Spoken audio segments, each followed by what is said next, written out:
Plushies.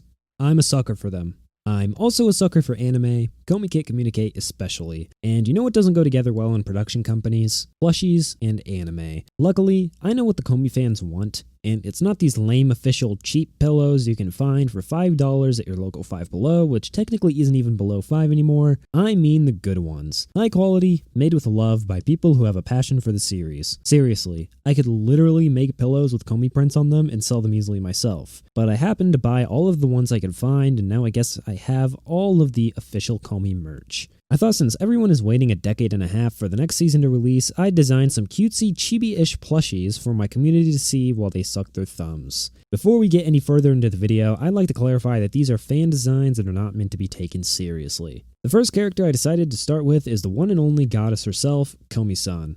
This is the first time I've ever drawn a plush using Procreate, so it doesn't exactly look the best, but I did learn a few tricks that you'll see in the final drawings a bit later. I made sure to include Komi's signature wide-eyed look and her little cat ears that perk up when she gets excited. I also wanted to include as much detail as possible so the plush doesn't look bland in certain spots. I made sure to stay true to her modern design without straying away from it too much. When designing plushies, you have to sacrifice some details that may end up being important, so you have to be careful how you shape the plush to make sure the recognizable details aren't lost. And there is the first plush finished. It isn't perfect, and I would say that's okay now, but I ended up changing it later anyways. The next character I decided to draw was Najimi. They're a pretty simple character, but the one thing that makes them stand out is their hair, which happens to be difficult for my hands to put it on my tablet screen. I also made sure to stay faithful to the modern design of Najimi, and in case you don't know what the modern designs are, they're the ones used in the TV show, and the older designs are the art for the characters in the earlier books like 1 through 6 or 7. Najimi wears their uniform slightly different from Komi, so I made sure to include all the little details and changes in their outfit that contrasts Komi's. For example, the socks aren't pulled up as high, the shirt isn't buttoned or tucked in, and the tie is tied like a business tie rather than a bow tie. Overall, they have a rather casual look instead of formal. And Najimi is finished. The only problem with this design is the hair, because it looks a bit too round around the edges. But that was the best that I could do after spending hours on it, so I settled with it for the meantime. The final character I wanted to plush-itize was Tadano, and I wasn't excited for this one because of how simple and average he is.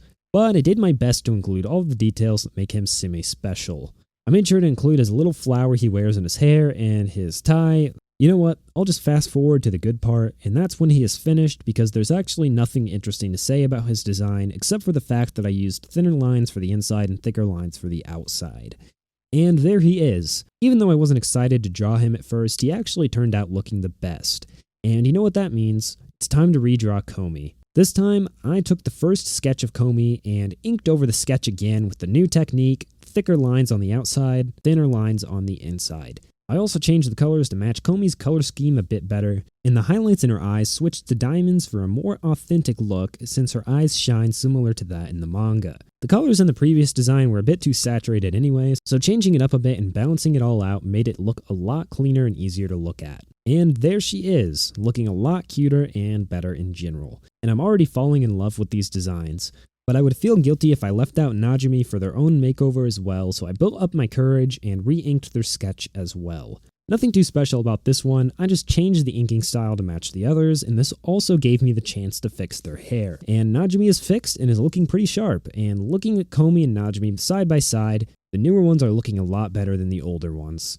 And that's going to do it for this video. If you enjoyed, leave a like and support the channel by subscribing. The next sub goal is to hit 1,000 by the end of this year, so if you like Komi Can't Communicate or you want to see more characters as plushies, contribute by subbing and comment your suggestions and thoughts. Thank you all so much for watching, and I'll see you all in the next one.